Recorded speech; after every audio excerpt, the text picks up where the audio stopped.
호박색 불빛 한 줄기가 복도를 갈랐다. 나는 빗물잔을 손에 든 채 굳어버린 맨발로 침실문 밖에 서 있었다. 거실 램프가 켜져 있었다.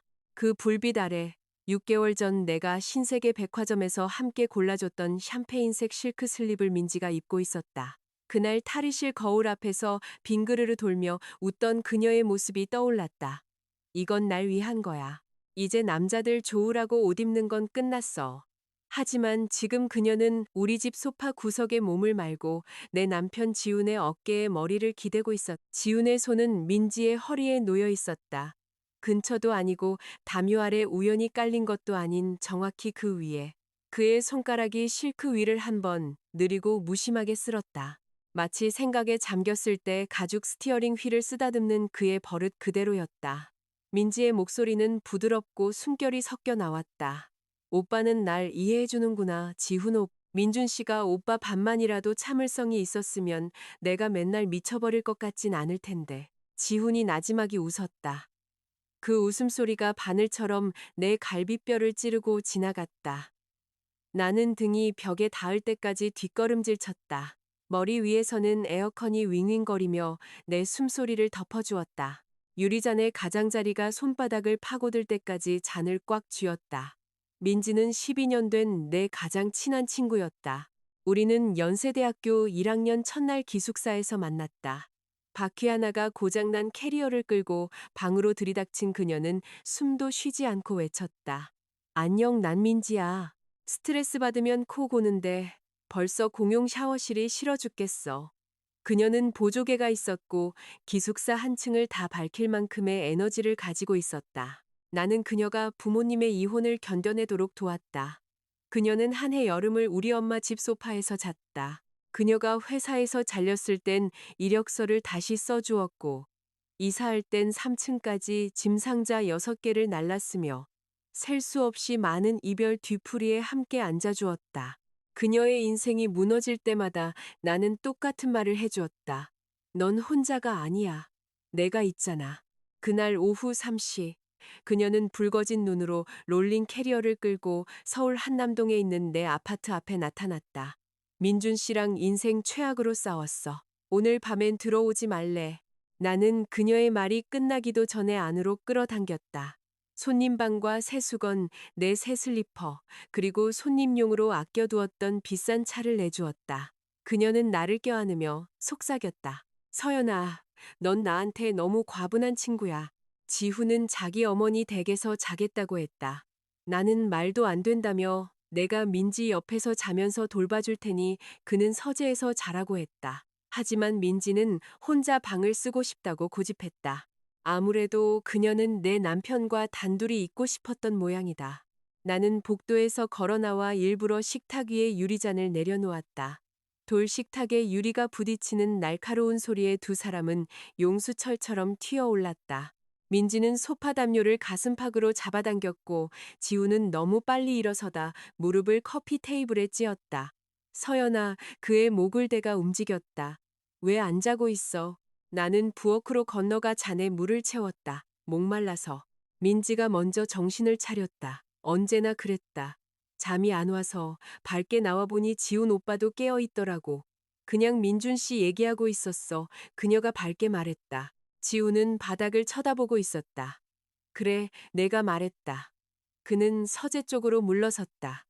우리 다들 이제 자야겠다. 그는 등 뒤로 문을 닫았다. 나와 민지는 호박색 불빛 아래 남았다. 담요가 한쪽 어깨에서 미끄러져 내려 실크끈을 드러냈다. 나는 물을 한 모금 마시고 물었다. 그 옷은 언제 갈아입었어? 그녀의 미소가 흔들렸다. 뭐? 내 캐리어는 아직 현관문 옆에 닫혀 있잖아. 그녀가 현관 쪽을 흘끗 보았다. 짐도 안 풀었으면서 내가 말을 이었다. 그 슬립은 어디서 난 거야? 내 가방에 있었어. 네가 들고 온 건 핸드백이랑 캐리어 하나뿐이었어. 핸드백은 내가 부엌 카운터에 올려놨고 넌 자기 전에 만지지도 않았잖아. 그녀가 상처받은 듯 웃었다. 서연아, 지금 잠옷 가지고 날 신문하는 거야? 익숙해 보여서 묻는 거야. 그녀의 오른손이 귓불로 올라갔다. 대학 시절부터 민지는 거짓말을 할 때마다 그 귀를 만지는 버릇이 있었다. 너 지금 이걸 추하게 만들고 있어. 그녀가 말했다. 내가 잠깐 기댄 것뿐이야. 정말 1초 때문에 12년 우정을 망가뜨리고 싶어? 1초라고. 지훈의 손가락은 분명히 움직이고 있었다. 그 해명은 민준 씨가 들어야겠네. 내가 말했다. 그녀의 얼굴이 굳었다. 나는 휴대폰을 꺼내 그의 연락처를 찾았다. 서연아, 그러지 마. 나는 통화 버튼을 눌렀다. 그녀가 내 쪽으로 다가왔다. 너 지금 유난 떠는 거야. 세 번째 신호음 끝에 전화가 연결되었다. 서연 씨? 민준 씨의 목소리는 반쯤 잠겨 있었다. 무슨 일이에요? 나는 민지를 똑바로 쳐다봤다. 민지 씨 지금 저희 집에 있어요. 샴페인색 실크 슬립을 입고 지훈 씨 허리에 손이 둘러진 채로 기대 있었어요. 오빠가 민준 씨보다 자기를 더 잘 이해해 준다고 말했고요. 와서 직접 보실래요? 침묵. 그러다 민준 씨의 목소리에서 잠기운이 완전히 사라졌다. 바꿔줘요. 민지의 뺨에서 핏기가 가셨다. 나는 휴대폰을 내밀었다. 내 손가락과 그녀의 손가락이 스쳤을 때 그녀의 손이 떨렸다. 민준 씨, 내 말 좀 들어봐. 그의 고함 소리는 너무 커서 잎이 떨어진 나에게도 모든 단어가 들렸다. 나는 그녀를 그곳에 남겨두고 침실로 돌아왔다. 몇 분 후 그녀의 울음소리가 시작되었다. 그 다음엔 캐리어 지퍼 소리, 나무 바닥을 가로지르는 딱딱한 바퀴 소리, 그리고 현관문이 쾅 닫히는 소리가 들렸다. 지우는 끝내 서재에서 나오지 않았. 침대 옆 탁자 위에서 휴대폰이 빛났다. 미안해. 내 남편이 보낸 세 단어. 나는 화면을 뒤집어 놓았다. 다음 날 아침 6시, 나는 김치찌개와 밥 짓는 냄새에 잠에서 깼다. 지훈의 가장 오래된 사과 방식은 아침 식사였다. 내가 화가 나면 그는 요리를 했. 내 생일을 잊어버리거나 내 걱정을 무시하거나 주말 내내 일에 파묻혀 사라져도 다음 날 아침 그가 계란말이라도 하면 우리는 화해한 것이라고 믿었다. 그는 회색 운동복 바지를 입고 가스레인지 앞에 서서 정성스럽게 오믈렛을 뒤집고 있었다. 당신 거엔 버섯 넣었어. 나는 문가에 기댔다. 어젯밤 무슨 일이었는지 말해줘. 그가 주걱을 내려놓았다. 민지가 속상해했어. 너무 가까이 앉았고 내가 자리를 피했어야 했는데 당신 손을 걔 허리에 올렸잖아. 어디에 손을 뒀는지 몰랐어. 얼마나 오랫동안 몰랐는데? 그의 턱이 굳어졌다. 몇 초. 나는 그가 친밀한 자세를 신경계의 지연 탓으로 돌리는 속도에 거의 감탄할 뻔했. 걔는 원래 스킨십이 많잖아. 그가 말을 이었다. 당신도 알잖아. 아무나 다 껴안고 경계선이 없는 애야. 하지만 당신은 있잖아. 그래, 내가 그걸 지키지 못했어. 그가 더 가까이 다가왔다. 인정할게. 아무 일도 없었어. 나는 그를 쳐다봤다. 그는 피곤해 보였지만 침착했다. 마치 문제 있는 부동산을 투자자들에게 소개하는 부동산 개발팀장 같았다. 결함 인정됨. 노출 제한적. 미래 리스크 관리 가능. 나 오늘 오후에 민준 씨 만나기로 했어. 내가 말했다. 오믈렛이 반으로 접혔다. 왜? 그가 물었다. 그 사람이 뭘 원하는데? 만나보면 알겠지? 지우는 마치 내가 계약 조건을 사전 통보 없이 변경한 것처럼 나를 쳐다봤다. 서연아, 그 사람을 우리 결혼 생활에 끌어들이면 일이 더 커질 거야. 당신이랑 민지가 오늘 새벽 2시 17분에 이미 그 사람을 끌어들였어. 나는 내 커피만 들고 오믈렛은 카운터에 남겨둔 채 자리를 떴다. 오후 1시 55분 나는 지하철로 두 정거장 떨어진 카페에 들어갔다. 민준 씨는 손도 대지 않은 블랙커피와 함께 뒤쪽 부스에 앉아 있었다. 마지막으로 봤을 때보다 10년은 늙어 보이는 얼굴이었다. 그의 검은 머리는 헝클어져 있었고 셔츠는 건조기에서 막 꺼내 다림질도 없이 입은 듯했다. 그가 테이블 너머로 휴대폰을 밀었다. 화면에는 한 레스토랑에서 찍은 사진이 있었다. 민지가 둥근 테이블에 앉아 있었고 그 옆에는 다른 손님에게 일부 가려진 남자가 있었다. 남자의 손만 보였다. 손목에는 6시 방향에 문페이지 창이 있는 네이비색 시계가 채워져 있었다. 우리 결혼 5주년에 내가 지훈에게 사준 시계였다. 2달 전이에요. 민준 씨가 말했다. 회사 회식이라고 했어요. 나는 작은 은색 달이 흐릿해질 때까지 사진을 확대했다. 민준 씨가 두 번째 폴더를 열었다. 이게 다가 아니에요. 그에게는 3개월치의 주차 기록, 하이패스 요금, 그리고 민지가 비활성화하는 것을 잊은 가족 공유 계정의 위치 기록이 있었다. 그녀의 차와 지훈의 차는 17번 겹쳤다. 그중 11번은 화요일 저녁이었다. 11번 모두 신라 호텔 지하 주차장에서 끝났다. 나는 화면에 깔끔하게 정리된 날짜 목록을 보았다. 그것들은 두 번째 결혼 달력을 형성하고 있었다. 저한테 뭘 원하세요? 내가 물었다. 진실이요, 민준 씨가 말했다. 그리고 서연 씨도 같은 걸 원할 거라고 생각해요. 그가 침을 삼켰다. 오늘 아침에 민지 씨랑 끝냈어요. 하지만 그 애가 썼던 모든 번호를 차단하기 전에 그 애가 당신 남편이랑 잠을 잔 건지 아니면 우리 둘 다 더 큰 무언가에 노란한 건지 알고 싶어요. 나는 실크 위를 움직이던 지훈의 손을 떠올렸다. 둘이 자고 있어요. 내가 말했다. 민준 씨가 짧게 한 번 고개를 끄덕였다. 그는 벽을 치지도 누구를 죽이겠다고 위협하지도 않았다. 그는 손대지 않은 커피를 내려다보며 말했다. 그럼 우리가 상심한 사이에 그들이 아무것도 훔쳐가지 못하게 하죠. 그 문장이 내 분노의 방향을 바꾸었다. 나는 불륜만 쳐다보고 있었다. 민준 씨는 방금 내게 돈을 살펴보라고 일깨워 주었다. 제2장. 내 변호사의 이름은 김진우였고 그는 수백 명의 분별 있는 어른들이 누군가 보낸 하트 이모티콘 때문에 재앙적인 선택을 하는 것을 지켜본 사람 특유의 참을성 있는 목소리를 가졌다. 그는 내 대학 동창의 남편이었고 그 덕분에 나는 3주가 아닌 다음 날 아침 바로 상담을 잡을 수 있었다. 김 변호사는 내가 사진, 호텔 날짜, 그리고 그날 밤의 장면에 대해 설명하는 동안 끼어들지 않고 들었다. 그러고 나서 그는 안경을 벗고 콧대를 문질렀다. 첫째, 그가 말했다. 한국은 유책주의 이혼 제도를 따릅니다. 분류는 감정적으로 중요하고 합의 협상에도 영향을 미칠 수 있습니다. 하지만 그렇다고 해서 서연 씨가 자동으로 아파트, 남편의 퇴직금, 그리고 그의 왼쪽 신장까지 가질 수 있다는 의미는 아닙니다. 그 사람 신장은 필요 없어요. 다행이네요. 감정 평가하기가 어렵거든요. 내가 3일 만에 처음으로 웃었다. 둘째, 그가 말을 이었다.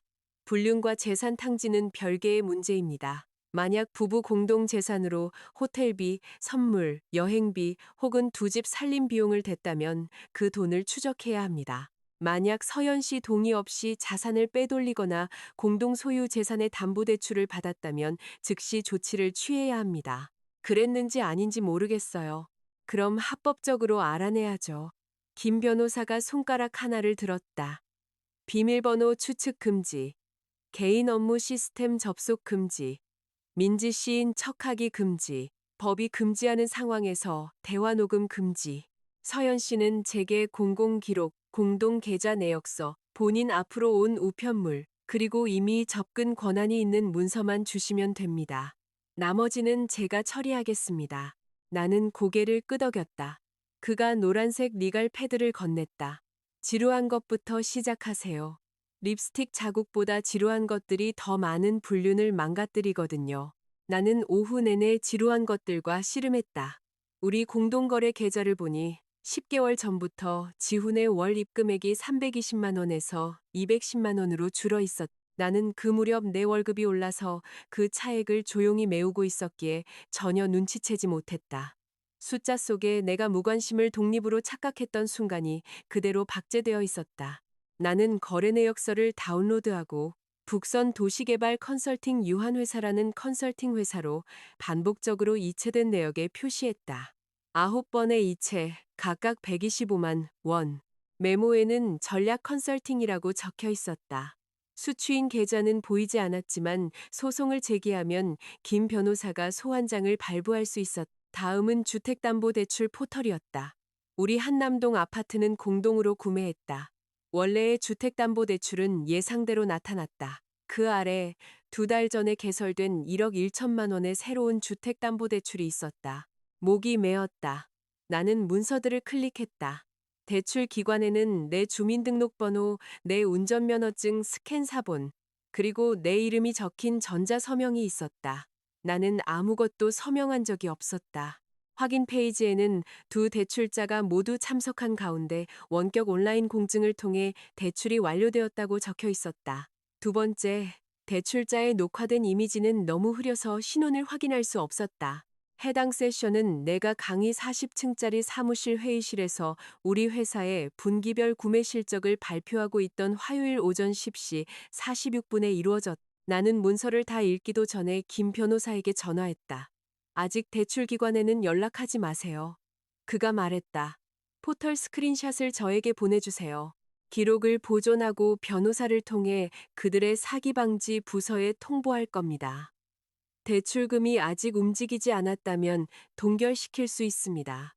그들이 제 집을 담보로 대출을 받았어요. 네, 그의 목소리에서 유머가 사라졌다.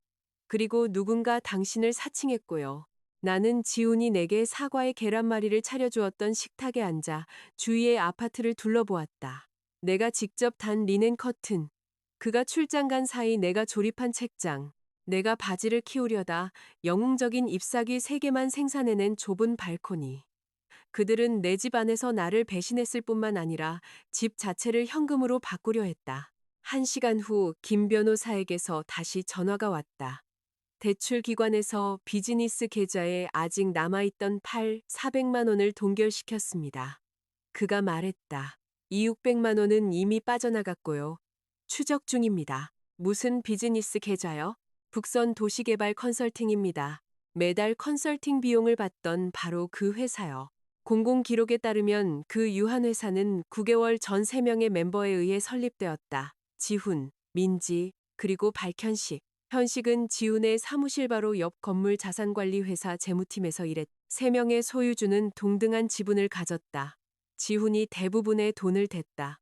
민지와 현식은 각각 3분의 1을 받았다. 김 변호사는 운영 계약서를 보고 나지막이 휘파람을 불었다. 남편분께서 본인이 3분의 2의 소유권을 포기한 회사에 자금을 댔군요. 사랑에 빠졌거나 사기를 당했거나 아니면 둘 다겠네요. 그 회사는 뭐라는 곳인데요? 서류상으로는 컨설팅입니다. 은행 기록에 따르면 거의 아무것도 하지 않아요. 경기도 오크파크에 있는 작은 다가구 주택을 구매하겠다는 의향서 한 장이 전부입니다. 입주 예정자는 민지와 미래의 배우자로 기재되어 있고요. 나는 그 구절을 2번 읽었다. 미래의 배우자. 지훈은 이혼 얘기를 꺼낸 적이 없었다. 그는 기억할 때면 출근하기 전에 내 이마에 키스도 했다. 하지만 어딘가 은행 서류 속에서 그는 내가 이미 사라진 미래를 건설하고 있었다. 그날 저녁 그가 문자를 보냈다. 저녁 뭐 먹고 싶어? 내가 갈비찜 사갈까? 나는 답장했다. 갈비찜 좋아. 나는 그와 맞설 준비가 되지 않았다. 김 변호사는 지훈이 내가 안다는 것을 깨닫기 전에 대출 기관의 사기팀이 원격 공증 비디오를 확보하기를 원했다. 민준 씨는 그가 합법적으로 소유한 정보만 모으고 있었다. 공유 임대차 계약서, 민지가 그에게 보낸 메시지들, 그들의 공동 계정에서 나온 위치 기록, 그리고 레스토랑에서 찍은 사진. 3일 동안 나는 마치 검사를 수행하는 손님처럼 내 결혼 생활을 돌아다녔다. 나는 지훈이 휴대폰을 화면이 아래로 향하게 내려놓는 것을 지켜봤다. 그가 발코니에서 전화를 받는 것을 지켜봤다. 내가 우리 공동 계좌 내역서에 있는 이체 내역에 대해 무심코 물었을 때 그가 북서는 직장 동료들과 하는 투자 클럽이라고 말하는 것을 지켜봤다. 작은 기회야, 그가 말했다. 당신 귀찮게 할 만한 건 아니고 누구의 기회인데? 그는 눈도 깜빡이지 않았다. 나흘째 저녁 그가 물을 따르고 있는 동안 그의 휴대폰에 메시지가 떴다. 발신인 이름은 민 팀장이었다. 미리 보기에는 지훈 오빠 그날 밤 미안했어. 서연 언니 때문에 내가 너무 당황해서 라고 쓰여 있었다. 화면이 잠겼다. 회사 일이야? 내가 물었다. 그는 흘끗 내려다보고는 휴대폰을 뒤집으며 말했다. 응, 세입자 문제. 거짓말은 쉽게 나왔다. 그것이 마침내 나를 두렵게 한 것이었다. 불륜도 호텔도 심지어 대출도 아니었다. 바로 이것. 지우는 내 얼굴을 보고 거짓말하는 법을 마치 우유가 필요한지 묻는 것과 똑같은 차분한 목소리로 터득했다. 다음 날 민준 씨가 내게 또 다른 사진을 보냈다. 지훈과 민지가 강릉의 한 해변에 서 있었다. 그들 뒤로는 노을이 불타고 있었다. 민지의 머리카락이 지훈의 어깨 위로 흩날렸다. 그는 내가 본 적 없는 옅은 파란색 폴로 셔츠를 입고 있었다. 사진 뒷면에는 민지의 필체로 이렇게 쓰여 있었다. 겨울 바다 보여줘서 고마워요. 날짜는 3월 18일이었다. 나는 5일간의 교육 컨퍼런스 때문에 댈러스에 가 있었다. 나는 그 사진을 김 변호사의 증거 폴더에 넣고 닫았다. 준비됐어요. 내가 말했다. 김 변호사가 나를 흘끗 보았다. 어떤 부분이요? 전부 다요. 제3장. 민지는 우리가 대학 졸업 후 자주 만나던 카페를 약속 장소로 정했다. 그녀는 크림색 트렌치 코트에 윤기 나는 웨이브 머리, 그리고 비통한 표정을 연습한 티가 나는 정성 들인 화장을 하고 15분 늦게 도착했. 나를 보자마자 그녀의 눈에 즉시 눈물이 고였다. 서연아. 그녀가 내 손을 잡으려 했다. 나는 내 손을 3인치 옆으로 옮겼다. 그녀의 손가락이 허공을 잡았다. 네가 날 미워하는 거 알아. 그녀가 말했다. 내가 뭘 느끼는지 결정하기엔 정보가 부족해. 그 대답은 분노보다 그녀를 더 불안하게 만들었다. 그녀는 씨 솔트 라떼를 주문했고 나는 블랙 커피를 시켰다. 우리 사이에 나는 내 휴대폰을 화면이 아래로 향하게 두었다. 한국에서는 많은 상황에서 사적인 대화를 녹음하려면 동의가 필요했고 김 변호사는 내게 아마추어 탐정 놀이는 하지 말라고 지시했다. 휴대폰은 단지 내가 녹음하고 있는지 민지가 궁금해하도록 만들기 위해 그곳에 있었을 뿐이다. 그날 밤 난 완전히 무너졌었어. 그녀가 말을 시작했다. 민준 씨가 끔찍한 말들을 했고 버려진 기분이었어. 지훈 오빠가 물 마시러 나왔다가 거실 버전으로 시간 낭비하지 마. 그녀의 눈물이 멎었다. 나는 해변 사진을 테이블 너머로 밀었다. 그녀는 몇 초간 그것을 쳐다보았다. 그러고 나서 등을 기댔다. 상처받은 친구는 사라졌. 그 자리에 리스크를 평가하는 여자가 나타났다. 그 사람 물건 뒤졌구나. 우리 공동 소유의 집 서랍에 있었어. 그녀가 창밖을 보았다. 그러니까 너도 알겠지. 내가 댈러스에 있는 동안 너랑 내 남편이 강릉에 갔다는 거. 내 차가 11주 연속 화요일마다 같은 호텔 주차장에 들어갔다는 거. 그리고 북선 도시개발 컨설팅이라는 회사가 존재한다는 것도. 회사 이름에 그녀의 얼굴이 굳어졌. 너 꽤 바빴네. 3일 동안. 그녀는 거의 미소 지을 뻔했다. 넌 항상 효율적이었지. 그 칭찬은 모욕처럼 들렸다. 언제 시작됐어? 내가 물었다. 작년 9월. 그녀는 이제 망설임 없이 대답했다. 그녀는 직장에서 고객에게 굴욕을 당한 후 지훈에게 전화했다고 말했다. 지훈은 인맥을 통해 개입하여 문제를 해결해 주었다. 그들은 점심을 먹기 시작했고 그 다음엔 술, 그 다음엔 호텔에서의 하룻밤으로 이어졌다. 그녀의 말에 따르면 우리 둘 다 누구도 우리에게 책임감을 기대하지 않는 장소가 필요했기 때문이었다. 사랑했어? 그녀는 커피를 저었다. 가끔. 그 사람은 널 사랑했고 그는 필요하다는 느낌을 사랑했지. 그 말은 사실처럼 들렸다. 민지가 앞으로 몸을 기울였다. 네가 그 사람을 불필요하게 만들었어, 서연아. 넌 모든 걸 정리했고 내 몫을 지불했고 그가 문제가 있다는 걸 알기도 전에 해결했어. 넌 한 번도 그에게 널 구해달라고 부탁한 적이 없잖아. 내 생일은 기억해달라고 부탁했어. 그녀가 눈을 깜빡였다. 작년에 내가 말했다. 내가 늦게 집에 들어왔어. 그가 만두를 빚어놨더라고. 내 생일 때문이 아니라 그는 그날이 평범한 수요일이라고 생각했어. 나는 그가 비디오 게임을 하는 동안 식은 만두를 먹었어. 민지가 오른쪽 귀를 만졌다.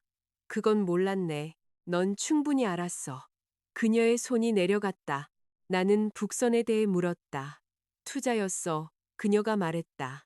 내 신분으로 개설된 대출을 이용한 투자 말이야. 그녀의 동공이 조여들었다.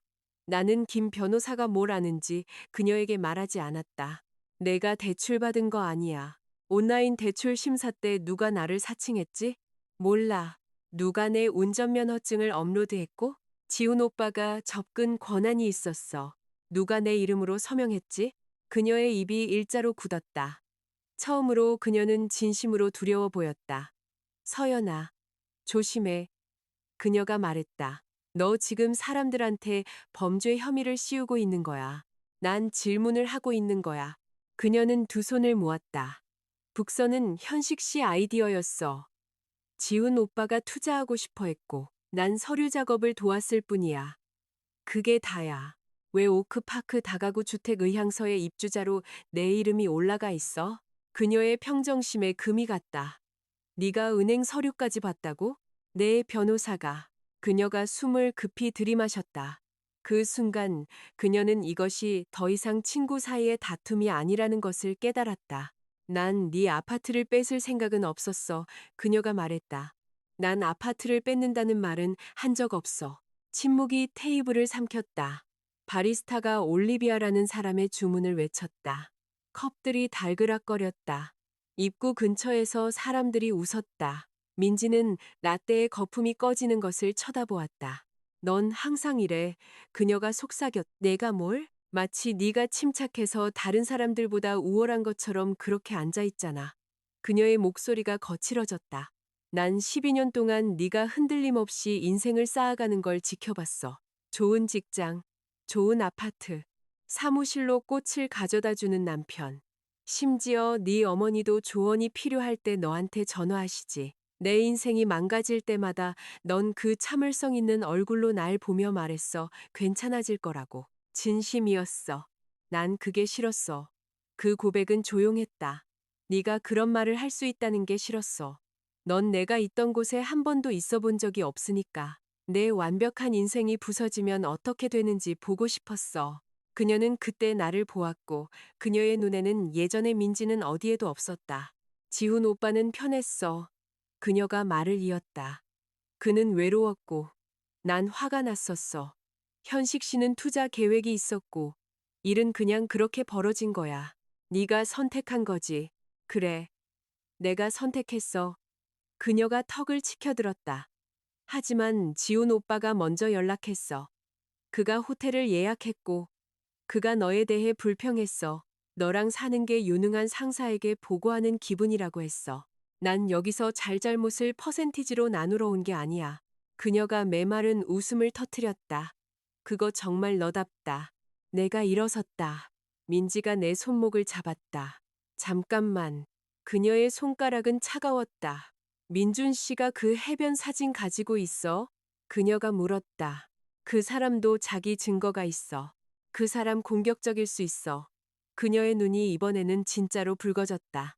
한 번은 내가 헤어지려고 했을 때 내 휴대폰을 부쉈어. 그 말이 그녀가 한 짓을 지우지는 못했다. 하지만 중요했다. 지금 위험한 상황이야. 내가 물었다. 그녀는 망설였다. 모르겠어. 그럼 그가 널 위협하면 가정폭력 상담사나 경찰에 연락해. 복수를 위해 개인적인 자료를 그에게 넘기진 않을 거야. 안도감이 그녀의 얼굴을 스쳤다. 하지만 합법적인 증거는 내 변호사와 대출 기관, 그리고 법원에 제출할 거야. 내가 말을 이었다. 너의 안전이 내 침묵을 사지는 못해. 안도감이 사라졌다. 너 정말 날 망가뜨릴 작정이구나. 아니, 나는 손목을 뿌리쳤다. 네가 계속하는 걸 막으려는 거야. 그 이후에 일어나는 일은 네가 이미 한 선택들에 달려 있어. 나는 그녀를 테이블에 남겨두고 떠났다. 그날 밤, 지우는 갈비찜과 와인 한 병을 들고 일찍 집에 왔다. 나는 마지막 평범한 저녁 식사를 하고 싶어서 갈비찜을 데웠다. 레몬, 마늘, 딜, 구운 감자, 그린빈. 그는 모든 것을 너무 빨리 칭찬했다. 식사 도중 내가 물었다. 아파트 담보로 얼마 빌렸어? 그의 포크가 멈췄다. 뭐? 주택담보대출 말이야. 그의 얼굴에서 핏기가 가셨다. 그는 포크를 내려놓고 오랫동안 나를 쳐다보았다. 누가 말해줬어? 대출 기관에서. 그건 정확한 사실은 아니었지만 충분히 가까웠다. 그는 일어나 창가로 가서 두 손을 허리에 짚었다. 일시적인 거였어. 내 명의를 도용했잖아. 아무것도 도용하지 않았어. 누군가 내 운전면허증을 사용했고 나인 척했어. 민지가 서류 작업을 처리했어. 거기 있었다. 가라앉는 배에서 던져진 첫 번째 시체. 그 돈이 뭐에 쓰일 거라고 생각했는데? 투자. 오크파크 다가구 주택. 그가 돌아섰다. 그것도 봤어? 볼 만큼 봤어. 지훈이 손으로 얼굴을 쓸어내렸다. 현식 씨가 아파트를 담보로 돈을 빌려서 북선을 통해 자금을 굴리고 다가구 주택을 사서 리모델링한 다음 재융자를 받으면 18개월 안에 자산을 3배로 불릴 수 있다고 했어. 우리가 누군데? 그는 대답하지 않았다. 의향서에는 민지와 그녀의 미래 배우자가 입주할 것이라고 적혀 있었다. 그건 대출받으려고 그런 거야. 미래의 배우자가 누군데? 그의 침묵은 6초간 계속되었다. 6초는 결혼 생활을 묻기에 충분히 긴 시간이었다. 내가 뭘 원했는지 나도 몰랐어. 그가 마침내 말했다. 대출받을 만큼은 알았잖아. 그는 다시 자리에 앉았지만 식탁 의자 위에서 더 작아 보였다. 서연아, 내가 널 아무것도 없이 내쫓을 계획은 절대 아니었어. 그 문장은 자비로 의도되었지만 잔인함보다 더 심했다. 나한테 무언가를 남겨줄 계획이었다고 내가 말했다. 참 관대하기도 하시네. 그가 움찔했다. 나는 김 변호사의 명함을 그의 접시 옆에 두었다. 내 변호사가 내일 당신한테 증거 보존 통지서를 보낼 거야. 메시지 삭제하거나 돈 옮기거나 변호사 통하지 않고 대출 기관에 연락하지 마. 나랑 이혼하겠다는 거야? 응. 그의 눈이 공포로 가득 찼다. 민지 때문에? 아니, 내 돈으로 두 번째 미래를 설계하면서 첫 번째 미래에선 내가 계속 저녁밥을 차려주길 기대했기 때문이야. 제4장. 그날 밤 지훈은 잠들지 못했다. 나도 마찬가지였지만 서성인 것은 우리 중 한 명뿐이었다. 그는 거실에서 부엌으로, 부엌에서 발코니로, 그리고 다시 돌아왔다. 새벽이시 그가 침실 문을 조용히 노크했다. 서연아, 우리 얘기 좀 할 수 있을까? 우리는 했다. 네가 이해해줬으면 좋겠어. 난 당신이 기대했던 것보다 더 많이 이해하고 있어. 복도가 조용해졌다. 1분 후 그가 말했다. 난 서재에서 잘게. 11번의 화요일 밤을 호텔에서 보낸 남자가 하기엔 이상할 정도로 가정적인 선언이었다. 8시에 김 변호사가 증거보존 통지서를 이메일로 보냈다. 지훈, 민지, 현식, 북선, 그리고 온라인 대출기관은 통신기록, 금융기록, 대출 서류, 전자로그를 파기하지 말라는 지시를 받았다. 대출기관은 사기부서가 공증을 조사하는 동안 남은 대출금이 동결될 것임을 확인했다. 김 변호사는 그날 오후 서울가정법원에 내 이혼 소송을 제기했다. 극적인 법원 질주 같은 건 없었다. 판사가 사진 한 장을 보고 점심시간 전에 나에게 아파트를 넘겨주지도 않았. 서류, 재산 공개, 임시명령, 그리고 소규모 기상 시스템으로 분류될 만큼 충분한 PDF 첨부 파일들이 있었다. 이게 바로 재미없는 부분입니다. 김 변호사가 말했다. 복수 판타지는 20초짜리 몽타주지만 실제 자산 보호는 6주간의 체계적인 서류 작업이죠. 전 체계적인 서류 작업을 좋아해요. 그래서 서연 씨가 차에 불을 지르지 않고도 이혼을 무사히 마칠 수 있을 거라고 믿습니다. 지훈은 사무실에서 서류를 받았다. 그는 14번 전화했다. 나는 15번째 전화를 받았. 김 변호사가 모든 소통을 거부하면 때로는 실무적인 절차가 더 어려워진다고 했기 때문이다. 꼭 회사로 보내야 했어? 지훈이 따졌다. 응. 직원들이 다 봤어. 아마 당신이 민지랑 점심 먹으러 가는 것도 봤을걸. 그건 다르지. 아니. 법원 집행관은 당신 바지 안에 들어가진 않았으니까. 긴 침묵이 흘렀다.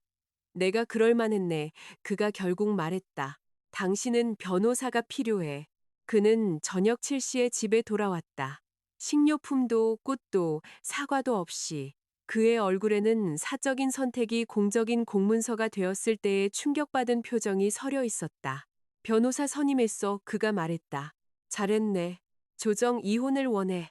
당신 변호사한테 말해. 나한테 꼭 거래처 대하듯 말해야겠어? 나는 공동 재산 목록을 작성하다가 고개를 들었다.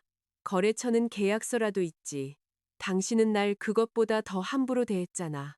그는 내 맞은편에 앉았다. 몇 분 동안 우리 둘 다 말이 없었다. 우리를 둘러싼 아파트는 마치 잠재적 구매자들이 떠난 후 배우들이 차지한 모델 하우스처럼 꾸며진 느낌이었다. 마침내 그가 말했다. 너도 불행했잖아. 그랬지. 넌 나한테 아무 말도 안 하기 시작했어. 아버지 조직 검사 예약 있다고 말했었어. 내가 말하는 동안 당신은 이메일에 답장하고 있었고, 중요하다고 말할 수도 있었잖아. 난 조직 검사라는 단어를 말했어. 그가 이 말을 문질렀다. 이게 바로 내가 말하는 거야. 넌 내가 묻지도 않았는데 네가 뭘 필요로 하는지 알기를 기대했어. 내 생일 저녁 식사에 참석해달라고 부탁했어. 넌 요란하게 굴지 말라고 했잖아. 당신이 단톡방에서 민지가 상기시켜줄 때까지 잊어버렸으니까. 그의 눈이 흔들렸다. 단톡방. 물론 민지는 기억했다. 그녀는 그에게 개인적으로 문자를 보냈고 명백히 다음 화요일에 호텔을 예약할 충분한 시간을 남겨두고서 말이다. 지훈이 앞으로 몸을 기울였다. 내가 이 모든 게 내 탓이라고 말하는 게 아니야. 그 구절은 항상 다음 문장이 어떻게 내 탓인지를 설명할 것이라는 의미였다. 나는 우리 둘 다 결혼 생활을 공허하게 만들었다는 걸 말하는 거야. 나는 재산 목록을 닫았다. 그래, 내가 말했다. 나는 무시당하는 게 굴욕적이어서 묻는 걸 그만뒀어. 당신은 그 침묵을 알아차리고 그걸 허락으로 사용했지. 당신은 내가 필요 없었어. 난 우리 삶의 양쪽 절반을 다 짊어지고 그게 동등한 척할 때마다 네가 필요했어. 그가 나를 쳐다보았다. 당신은 아파트 대출금을 냈지. 내가 말을 이었다. 나는 보험, 수리, 세금, 식료품, 당신 어머니, 병원 예약, 명절 여행, 당신 고객들 선물, 그리고 당신이 사소한 일이라고 부르는 모든 사회적 의무를 처리했어. 나는 내 돈을 벌면서도 당신 일에 맞춰 내 일을 조정했어. 당신은 그게 편리했기 때문에 내 유능함을 부재로 착각했지. 그의 눈이 붉어졌다. 민지는 내가 유용하다고 느끼게 해줬어. 그가 말했다. 나한테서 도둑질하는 걸 도와줌으로써? 그건 나중에 온 거야. 그 구별은 너무나 터무니없어서 나는 웃었다. 지훈의 얼굴이 일그러졌다. 어떻게 들리는지 알아. 아니, 당신은 그게 어떤 건지 아는 거야. 그는 창가에 서서 도시를 내려다보았다. 걔는 직장에서 도움이 필요했어. 그가 말했다. 그리고 걔 연애는 항상 불타고 있었지. 자정에 전화하고 울고 모든 문제를 긴급하게 만들었어. 너랑 있을 땐 내가 도착하기 전에 모든 게 처리되어 있었지. 그랬으면 감사했어야지. 그게 날 불필요하게 만들었어. 나는 유리창에 비친 그의 모습을 보았다. 변명이 아닌 그 메커니즘인 진실이 거기에 있었다. 지훈은 파트너십을 원한 게 아니었다. 그는 가끔 불이 나서 자기가 소방관 놀이를 할 수 있는 관객을 원했다. 당신 아내가 당신을 즐겁게 해줄 만큼 망가지지 않아서 유감이네. 내가 말했다. 그가 휙 돌아섰다. 그건 공평하지 않아. 내 이름으로 빚을 내는 것도 공평하지 않았어. 그는 다시 앉았고 그의 분노는 사그라들었다. 그 대출은 내가 해결할 수 있어. 날 사칭한 걸 없던 일로 만들 순 없어. 대출 기관에 협조할게. 전부 다 갚을게. 무슨 돈으로? 그는 시선을 피했다. 그의 개인 투자 계좌는 내가 예상했던 것보다 작았다. 호텔 비용, 컨설팅 비용, 여행, 그리고 민지에게 준 선물들이 그를 파산시키지는 않았지만 그가 인정한 것보다 훨씬 더 많은 돈을 소진시켰다. 당신 변호사가 임시 합의 제안서를 받게 될 거야. 내가 말했다. 당신은 7일 안에 나가. 우리 둘 다 재산을 팔거나 담보로 잡거나 이전하지 않아. 법원이 변경하기 전까지 당신은 생활비 분담을 계속하는 거야. 넌 이미 모든 걸 결정했구나. 난 내 경계선을 결정했어. 분쟁은 판사가 결정하는 거고. 그가 쓴웃음을 지었다. 거기 있네. 프로젝트 매니저. 난 구매 분석가야. 내가 무슨 뜻으로 하는 말인지 알잖아. 체계적인 여자들은 기록을 남기기 때문에 비난하기가 더 쉽다는 뜻이겠지. 다음 날 아침 그의 어머니가 전화했다. 나는 걱정을 예상했다. 대신 최 여사는 이렇게 시작했다. 민지라는 애는 불안정하고 우리 지훈이는 항상 마음이 약했단다. 그 약한 마음이 대출 서류에 서명했나요? 결혼 생활에는 힘든 시기가 있는 법이야. 그 시기에는 11번의 호텔 숙박도 포함되어 있었고요. 처음에는 육체적인 일은 아무것도 없었다고 하더구나. 나는 혐의를 좁히려는 그 가족의 헌신에 거의 감탄할 뻔했다. 어머님, 저는 어머님 아들과 이혼할 겁니다. 재결합에 대해서는 아드님과 상의하시되 저와는 하지 마세요. 실수 한 번 때문에 5년을 내다 버리려는 거니? 실수 한 번에는 날짜가 한 번 필요하죠. 저는 스프레드시트를 가지고 있어요. 그녀가 극적으로 숨을 들이마셨다. 서연아, 네 나이대 여자들은 상처받을 때마다 떠나는 게 독립이라고 생각하는 모양이구나. 아니요. 독립이란 머무는 것이 위험해질 때 떠날 여유가 있다는 뜻이에요. 나는 전화를 끊었다. 이틀 후 지훈은 여행 가방 3개를 쌌다. 그는 내가 주었던 네이비색 시계를 손에 들고 현관문 옆에 섰다. 이걸 가져가야 할지 모르겠어. 그건 당신 거야. 네가 돈 모아서 사준 거잖아. 그렇다고 해서 그게 내 것이 되는 건 아니야. 그는 어쨌든 현관 테이블 위에 시계를 올려놓았다. 아파트 구할 때까지 호텔에 머물 거야. 그가 말했다. 신라 호텔은 아니길 바라. 포인트 적립이 좀 어색할 테니까. 모든 것에도 불구하고 그는 놀란 웃음을 터뜨렸다. 그러다 그의 얼굴이 무너졌다. 사랑했어. 그가 말했다. 어쩌면 지금도 사랑하는지도 몰라. 그렇다면 이게 당신 사랑의 모습이겠지. 난 그걸 거절할 권리가 있어. 그가 떠났다. 문이 딸깍하고 닫혔다. 나는 아파트에 홀로 서서 귀를 기울였다. 서성이는 소리도, 발코니에서 전화하는 소리도, 서재에서 나는 소리도 없었. 오직 냉장고 소리, 도시의 소음, 그리고 내 자신의 숨소리뿐. 몇 년 만에 처음으로 침묵이 벌처럼 느껴지지 않았다. 그것은 공간처럼 느껴졌다. 제우장, 온라인 대출 기관의 사기 조사관 이름은 드니스였고 그녀는 인간의 어리석음의 모든 변형을 본 듯한 표정을 짓고 있었다. 그녀는 김 변호사와 나를 화상으로 만났다. 그녀 뒤에는 텅 빈 회사벽과 힘없이 자라는 식물 하나가 있었다. 원격 공증인의 신원 확인이 무시되었습니다. 그녀가 말했다. 그러려면 내부 승인이 필요합니다. 저희는 해당 공증인을 정직시키고 문제를 감사팀에 회부했습니다. 그녀는 대출 심사 때의 스틸 이미지를 공유했다. 두 번째 대출자는 야구 모자와 큰 안경을 쓰고 있었다. 얼굴은 부분적으로 가려졌지만 태블릿에 서명하는 오른손은 보였다. 검지 손가락에는 얇은 은반지가 끼워져 있었다. 민지가 매일 끼던 반지였다. 할머니의 유품이라고 했다. 드니스가 화면을 확대했다. 속이 뒤집혔다. 어떻게 안면 인식 시스템을 통과했죠? 내가 물었다. 시스템은 실패 판정을 내렸습니다. 누군가 수동으로 대체 서류를 승인했어요. 박현식 씨요. 박현식 씨는 대출 처리 하청업체와 14통의 이메일을 주고받았습니다. 저희는 그 기록들을 보존하고 있습니다. 북선의 계좌 기록이 나머지를 답해 주었다. 1억 1천만 원의 대출금이 그 회사의 자금을 댔다.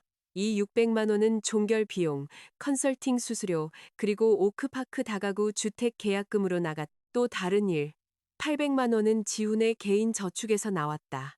민지는 400만 원을, 현식은 200만 원을 냈고 다른 사람들과 똑같은 지분을 받았다. 김 변호사가 페이지를 톡톡 쳤다. 이건 파트너십이 아닙니다. 두 사람이 당신 남편 돈으로 자신들의 미래를 설계하게 놔둔 거죠. 은행은 다가구 주택 계약금이 지급되기 전에 동결시켰다. 북선의 남은 현금은 법원의 임시명령으로 묶였다. 지훈의 변호사는 멤버 중 누구도 돈을 옮기거나 쓰지 않을 것에 동의했다. 그러다 현식이 사라졌다. 해외로 도망간 것은 아니었다. 그는 위스콘신으로 가서 전화를 받지 않기 시작했는데 이는 덜 영화적이었지만 똑같이 불편했다. 그의 변호사는 3일 후 대출 기관에 연락해 협조 협상을 시작했다. 그것이 민지를 겁에 질리게 했다. 그녀는 1시간 동안 내게 12개의 메시지를 보냈다. 현식 씨가 거짓말하는 거야. 지훈 오빠는 모든 걸 알았어. 내가 얼마나 압박을 받았는지 넌 이해 못해. 내 변호사가 우리 모두를 망치기 전에 제발 전화 좀 해줘. 나는 답장 없이 모든 메시지를 김 변호사에게 전달했다. 민준 씨는 덜 절제했다. 그는 차에서 내게 전화했다. 민지 씨가 현식 씨가 서류에 서명하라고 강요했대요. 강요요? 마치 그가 당신 이름을 베껴 쓰는 동안 손에 무기라도 들이댄 것처럼요? 그 여자랑 연락하지 마세요. 안 했어요. 그 여자 아파트 근처에 차 몰고 가지도 마세요.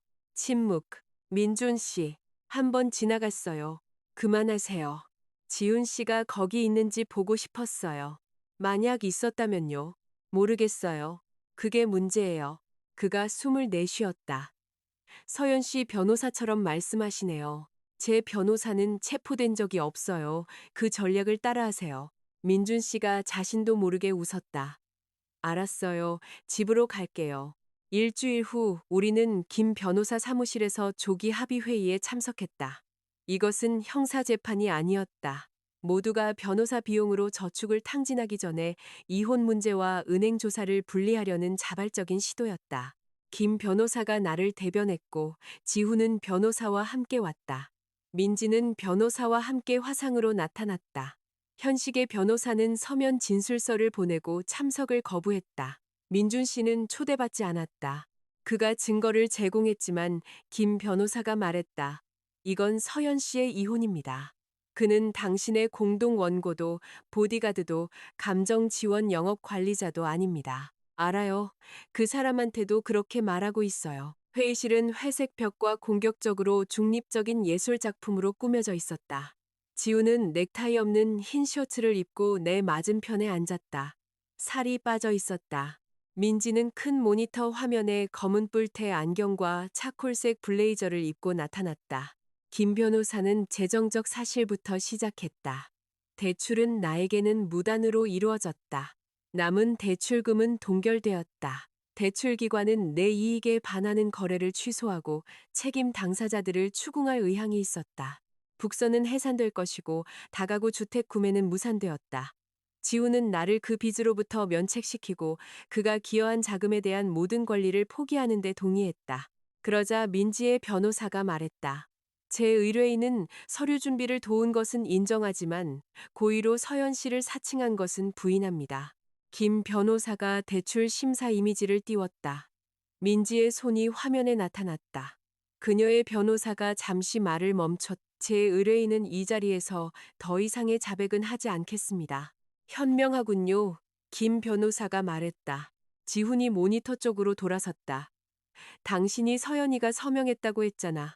민지가 안경을 벗었다. 당신은 내가 부탁하면 서연이가 서명할 거라고 했잖아. 난 한 번도 개인 척하라고는 안 했어. 당신이 걔 운전면허증을 줬잖아. 부동산 파일에 필요해서. 당신이 걔 주민등록번호를 줬잖아. 신청서에 필요해서. 방이 조용해졌다. 지훈의 변호사가 그에게 무언가 속삭였다. 민지가 유머 없는 미소를 지었다. 자, 이제 우리 모두 솔직해지는 거네. 당신이 처리했다고 했잖아. 지훈이 쏘아붙였다. 내가 처리했지. 그게 당신한테 이득이 됐을 땐 당신도 그걸 좋아했잖아. 김 변호사가 한 손을 들었다. 우리는 관계 부검을 하지 않을 겁니다. 자산에 대해 논의하고 있습니다. 민지의 변호사가 비공개 휴식을 요청했다. 그녀가 돌아왔을 때 그녀의 얼굴은 창백했다. 그녀가 말했다. 일정에 영향을 미칠 수 있는 다른 문제가 있습니다. 그녀의 손이 배 쪽으로 움직이다 멈췄다. 저 임신했어요. 아무도 움직이지 않았다. 지우는 마치 금이 간 것처럼 화면을 쳐다보았다. 얼마나 됐어? 그가 물었다. 8주.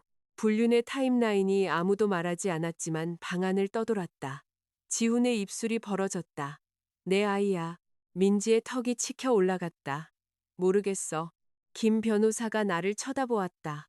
나는 아무런 승리감도 느끼지 못했다. 오직 피로감뿐이었다. 임신은 벌도 증거도 계략도 아니었. 그것은 이미 결과로 가득 찬 방안의 사적인 의학적 현실이었다. 그 문제는 민지 씨와 잠재적인 생물학적 아버지들의 문제입니다. 김 변호사가 차분하게 말했다. 그것이 제 의뢰인의 재산권을 바꾸지는 않습니다. 민지가 화면을 통해 나를 쳐다보았다. 넌 상관없어? 그녀가 물었다. 네가 적절한 의료 서비스와 법적 조언을 받는 것에는 관심 있어. 내가 말했다.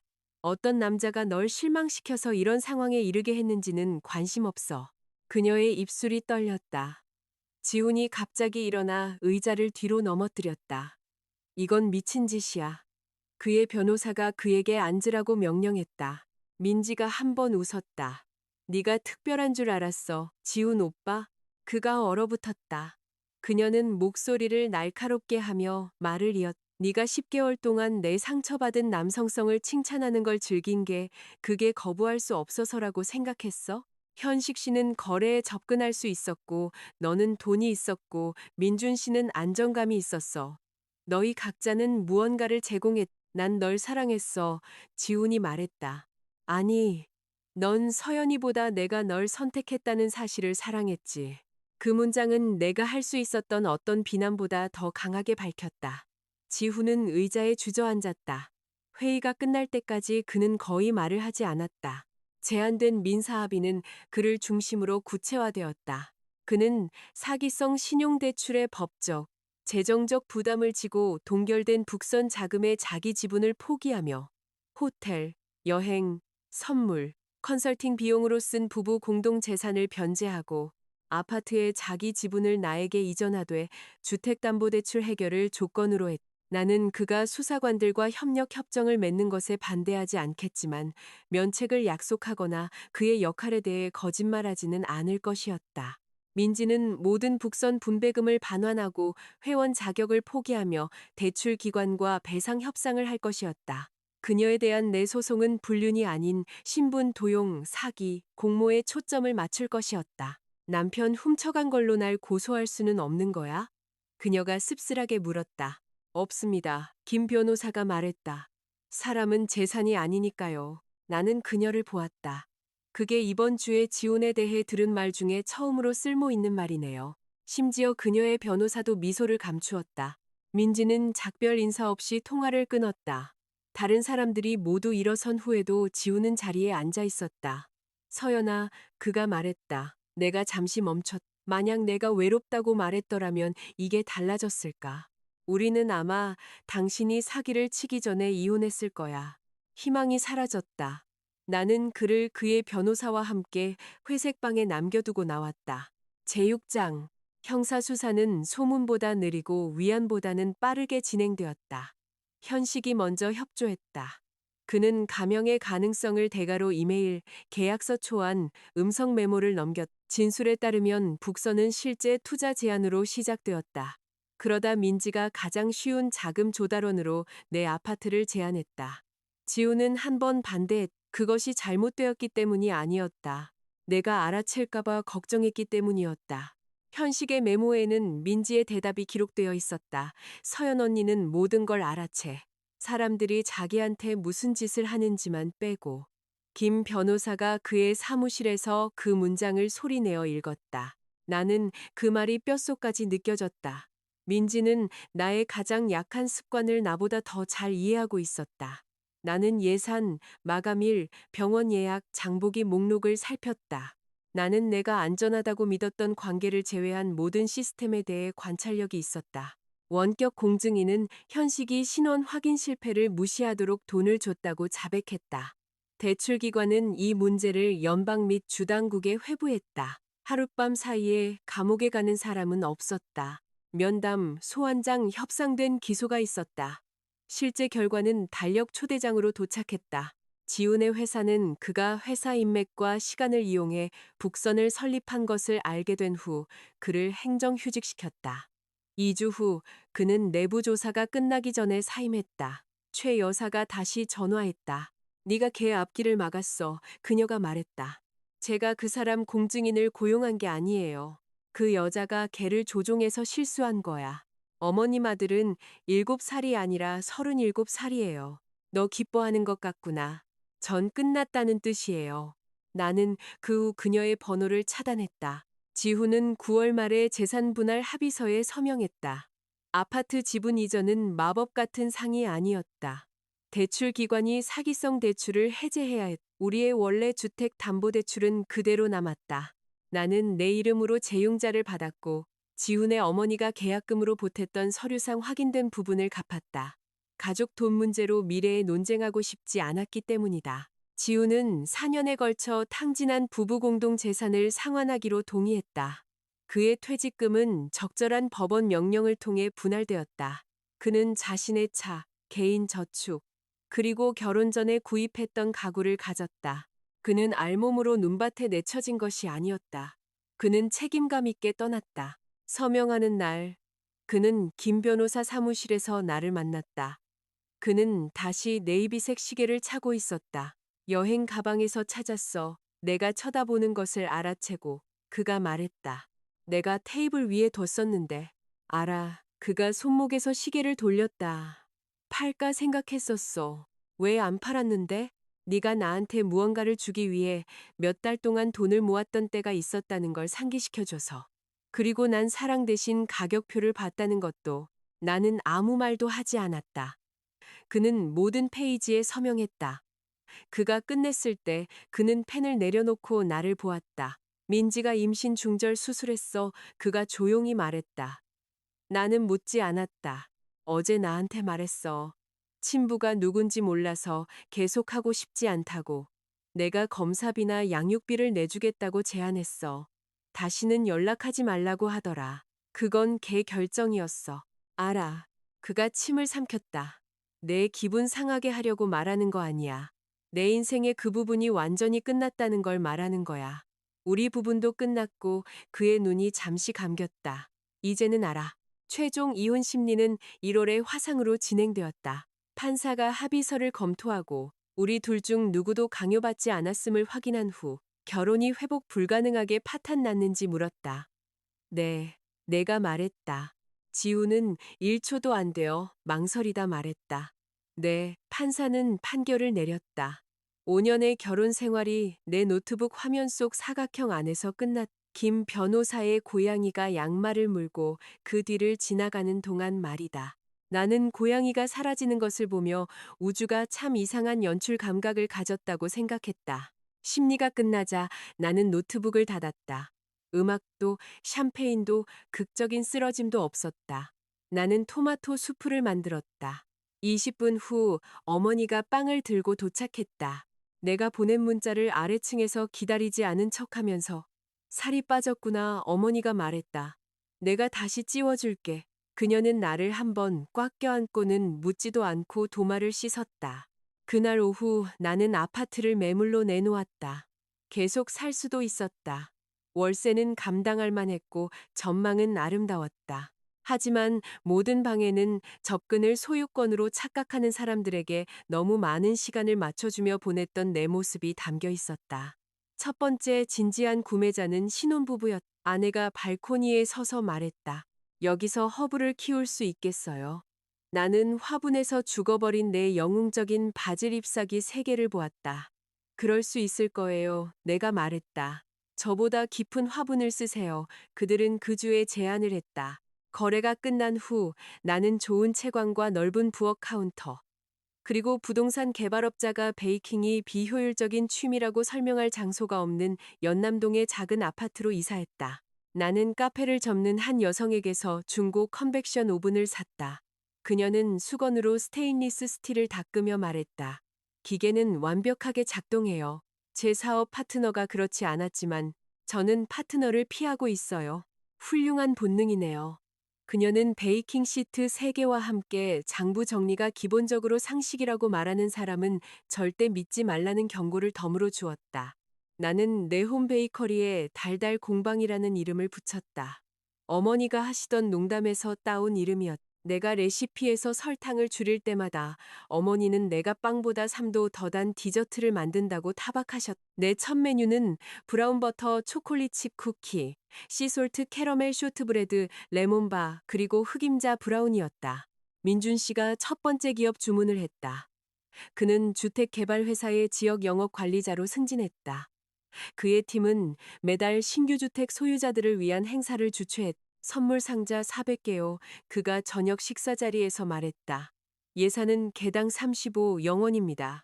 나는 거의 포크를 떨어뜨릴 뻔했다. 제 아파트에서 상자 400개를 만들 수는 없어요. 오븐이 상업용이라고 하셨잖아요. 정신적으로 상업용이에요. 그가 씩 웃었다. 100개부터 시작해요. 사람들이 좋아하면 규모를 늘리죠. 이거 자선 사업이에요? 아니요. 자선 사업은 인보이스 보험 증서 그리고 오전 8시 전 배송을 요구하지 않죠. 그는 다음 날 아침 진짜 계약서를 보냈다. 나는 2번 검토하고 취소 조항을 협상한 후 서명했다. 첫 번째 행사에서는 모델 하우스 투어가 끝나기도 전에 쿠키가 매진되었다. 내가 믹싱볼을 씻고 있을 때 민준 씨가 전화했다. 흰 가운 입은 여자가 쇼트브레드 6개를 핸드백에 넣었어요. 훔친 거예요. 연구용으로 보존하는 거라고 하더니 과학부에 청구하더라고요. 그가 웃었다. 두 번째 주문은 200상자였다. 그 다음엔 어린이 레스토랑에서 주말 디저트 테이블을 맡겼다. 그 다음엔 로펌에서 연말 선물 세트를 주문했. 김 변호사는 자신의 소개 수수료를 브라우니로 지불해야 한다고 주장했고 내가 그걸 뇌물이라고 표현하자 기분 나빠했다. 달달 공방은 6주 만에 전국적인 제국이 되지는 않았다. 그것은 더 나은 것, 즉 수익성이 있는 것이 되었다. 나는 처음에는 본업을 유지했다. 밤과 주말에 굽고 모든 비용을 추적하고 세금을 내고 주문이 월세를 감당할 수 있게 된 후에야 공유 주방으로 옮겼다. 내 삶은 낭만적이지 않은 행동들을 통해 재건되었다. 박스로 구매한 버터, 제때 보낸 인보이스, 오븐 주기에 맞춰 계획된 수면, 내 열쇠고리에 달린 새 열쇠, 저녁 식사가 무엇인지 묻는 사람은 아무도 없었다. 그들이 요리를 도울 계획이 아니라면 말이다. 제7장. 결과는 한꺼번에 오지 않았다. 봉투에 담겨왔다. 현식의 것이 먼저 도착했다. 그는 공모, 전신사기, 그리고 허위 공증 조장에 대해 유죄를 인정했다. 일찍 협조하고 자금을 반환했으며 전과가 없었기 때문에 그는 짧은 구금형 후 보호 관찰을 받았다. 민준 씨는 내가 연말 선물 세트를 포장하는 것을 도우며 휴대폰으로 그 소식을 읽었다. 그러니까 모두에게 3배의 수익을 약속했던 금융천재가 다음 크리스마스에는 교도소 매점 가격을 설명하게 되겠군. 그걸 쿠키에 올리지는 마세요. 머그컵 생각하고 있었어요. 민지의 사건이 다음으로 해결되었다. 그녀는 신분 도용, 위조, 그리고 사기 대출 참여를 인정했다. 그녀의 변호사는 그녀가 대출기관의 승인 무시를 통제하지 않았고 차와 퇴직금을 팔아 돈을 갚았기 때문에 보호 관찰, 배상, 의무적인 금융 범죄 상담, 그리고 사회봉사를 협상했다. 그녀는 직장을 잃었다. 그녀의 인맥은 공개적인 돌팔매질을 조직하지 않았다. 그것은 더 평범하고 아마도 민지에게는 더 고통스러운 일을 했다. 바로 연락을 끊는 것이었다. 지훈은 협조와 배상을 통해 구속을 피했지만 검찰은 기소유예 협정, 사회봉사, 그리고 전액 상환을 요구했다. 그의 전 직장은 윤리 위반을 기록했고 그것은 그의 면접까지 따라다녔다. 몇 달 동안 어떤 상업용 부동산 회사도 그를 신입 사원 이상의 역할로 고용하려 하지 않았다. 그는 인디애나로 이사했고 전 동료가 소유한 작은 시설 관리 회사에서 일하기 시작했다. 그는 노숙자가 되지 않았다. 그는 극적으로 술에 취해 죽지도 않았다. 그는 덜 중요해졌다. 그것이 그가 상상조차 하지 못했던 벌이었다. 어느 화요일 오후 내가 초콜릿을 템퍼링하고 있을 때 민지에게서 전화가 왔다. 낯선 번호였다. 공급업체들이 종종 개인 휴대폰으로 전화하기 때문에 받았다. 서연아. 그녀의 목소리는 내가 기억하던 것보다 더 평평하게 들렸다. 나는 젖는 것을 멈췄다. 최종 배상 일정을 받았어. 그녀가 말했다. 바꿔달라고 전화한 거 아니야. 넌 그럴 수 없으니까. 판결의 일부잖아. 알아. 그녀의 목소리 뒤로 바람 소리와 멀리서 들려오는 교통소음이 섞여 들렸다. 전에 했어야 할 말이 있어. 그녀가 말을 이었다. 대학 시절에 내가 널 부러워한다고 말했던 거 기억나? 기억나. 넌 내 성적이나 너희 엄마 집을 부러워한다고 생각했겠지. 무슨 뜻이었는데? 너의 견고함. 그 단어가 우리 사이에 놓였다. 넌 항상 계획이 있었어. 그녀가 말했다. 네가 겁에 질렸을 때도 넌 목록을 만들었어. 넌 일을 끝마쳤고 사람들은 널 신뢰했지.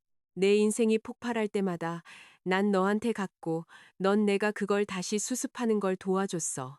처음에는 그것 때문에 널 사랑했어. 그 다음엔 널 미워하기 시작했지. 초콜릿이 걸쭉해졌다. 나는 불을 낮췄다. 내 인생도 부서질 수 있다는 걸 증명하고 싶었어. 그녀가 말했다. 지훈 오빠는 시작이 아니었어. 뺏기 가장 쉬운 부분이었지. 난 너의 확신, 너의 집, 사람들이 널 믿는 방식을 원했어. 내가 그런 것들을 손상시키면 네 옆에서 더 작게 느껴지는 걸 멈출 수 있을 거라고 생각했어. 효과가 있었어? 아니. 그녀의 대답은 빨랐다. 그게 날 더 작게 만들었어. 나는 주걱을 내려놓았다. 왜 나한테 이 말을 하는 거야? 내가 마침내 뭔가를 이해했기 때문이야. 난 네 친구였던 걸 후회한 적이 없어. 네 적이 된 걸 후회하는 거지. 나는 베이커리 주방 창문 너머를 보았다. 눈이 내리기 시작했고 골목길 불빛에 부드럽게 닿았다. 민지야, 우리는 12년 동안 친구였어. 그중 일부는 진짜였지. 네가 나중에 한 짓 때문에 모든 좋은 기억을 다시 쓰지는 않을 거야. 그녀가 떨리는 숨을 들이마셨다. 하지만 다시는 널 내 가까이에 두지 않을 거야. 내가 말을 이었다. 넌 향수를 또 다른 문으로 사용할 수 없어. 알아. 나는 네가 다른 사람들로부터 조각들을 떼어내지 않아도 되는 삶을 살기를 바라. 그녀의 목소리가 갈라졌다. 날 용서해? 아니. 그 솔직함이 거짓된 척하는 것보다 더 친절해 보였다. 나는 또한 너를 생각하며 잠에서 깨지도 않아. 그게 내가 줄 수 있는 최대한의 평화야. 몇 초 동안 우리 둘 다 말이 없었다. 그러다 민지가 말했다. 잘 있어, 서연아. 잘 가. 나는 전화를 끊고 초콜릿으로 돌아갔다. 초콜릿이 너무 식어버렸다. 굳은 후에 하얀 줄무늬가 생겨서 고객 상자에 들어갈 수 없었다. 15분 후 민준 씨가 배송 라벨을 들고 와서 내가 싱크대 위에서 불량 초콜릿을 먹고 있는 것을 발견했다. 품질 관리. 그가 물었다. 감정 지원 재고 파괴. 그가 한 조각을 집었다. 끔찍하네. 전부 다 파괴해야겠어. 우리는 어른들이고 사업체를 운영한다는 것을 기억하기 전에 각각 3조각씩 먹었다. 민준 씨는 조정 이후로 민지를 본 적이 없었다. 그러다 어느 비 오는 수요일, 그녀가 그들의 첫 데이트 장소였던 찻집에서 만나자고 했다. 그가 나중에 내게 말했다. 걔가 내 옛날 음료를 주문하더라고. 그가 비싼 커스터드 타르트 상자를 들고 내 아파트 문가에 서서 말했다. 마치 우리가 영화 속에 있고 소품이 결말을 바꿀 것처럼 말이야. 뭘 원했대요? 다시 시작하는 거. 그래서요? 찻집에서 기차역까지 걸어갔고 기차역에서 당신 건물까지 걸어왔어요. 비가 왔는데 우산을 깜빡했죠. 아무래도 감정적인 성숙함에는 날씨 대비는 포함되지 않나 봐요. 그의 머리에서 물이 뚝뚝 떨어져 내 현관 매트에 떨어졌다. 뭐라고 말했어요? 아니라고. 그는 승리감 없이 말했다. 나는 아직도 그녀를 사랑한다고 생각했어요. 그가 말을 이었다. 어쩌면 내 일부는 그럴지도 모르죠. 하지만 그녀가 변하는 것에 대해 이야기할 때 나는 그녀가 여전히 내가 그녀가 망가뜨린 것을 치우는데 도움을 주길 원한다는 것을 깨달았어요. 난 내 인생을 누군가의 응급 서비스로 보내고 싶지 않아요. 나는 이해했다. 그가 페이스트리 상자를 내밀었다. 그래서 커스터드 타르트를 6개 샀어요. 그건 좀 걱정스러운 전환인데요. 30분 동안 줄 서 있었어요. 내가 끝났다는 걸 결정할 시간을 주더라고요. 우리는 내 부엌 카운터에서 2개를 먹었다. 그가 떠나기 전에 말했다. 지훈 씨한테서 전화 왔어요. 내 손이 상자 위에서 멈췄다. 당신한테 미안하다고 전해달라고 하더군요. 그 사람한테 이메일 주소랑 변호사가 있다고 말했어요. 잘했어요. 그는 당신이 절대 답장하지 않을 걸 안다고 했어요. 단지 그 말이 당신에게 닿기만을 원했을 뿐이라고요. 나는 페이스트리 상자를 닫았다. 이제 닿았네요. 그 사람한테 뭐 전해줄 말 있어요? 아니요. 민준 씨는 고개를 끄덕이고 젖은 신발을 신었다. 지훈의 사과는 존재했다. 그것이 현실이 되기 위해 내 응답이 필요하지 않았고 완전해지기 위해 내 용서가 필요하지도 않았다. 제8장. 달달 공방은 호두 때문에 거의 망할 뻔했다. 주문은 한로펌의 봄 리셉션을 위한 것이었다. 디저트 상자 300개, 절반은 레몬 쇼트브레드, 절반은 다크 초콜릿 브라우니 바이트. 한 파트너가 심각한 알레르기를 가지고 있어서 계약서에는 견과류 없는 메뉴를 명시했다. 나는 공유 주방을 청소하고 모든 재료 라벨을 검사하고 밀봉된 포장을 사진으로 찍었다. 브라우니에는 견과류가 없었다. 쇼트브레드에도 견과류가 없었다. 나는 심지어 견과류를 취급하는 시설에서 생산된 바닐라 추출액도 경고 문구가 신경 쓰여서 거절했다. 상자들은 오후 4시에 나갔다. 6시 20분 로펌의 행사 담당자에게서 전화가 왔다. 한 손님이 브라우니에서 호두 맛이 난다고 해요. 피가 차갑게 식었다. 알레르기 반응이 있나요? 증상은 없어요. 하지만 알레르기가 있고 매우 화가 나셨어요. 제 모든 제품을 즉시 치워주세요. 상자와 포장지는 보관해 주시고요. 지금 바로 가겠습니다.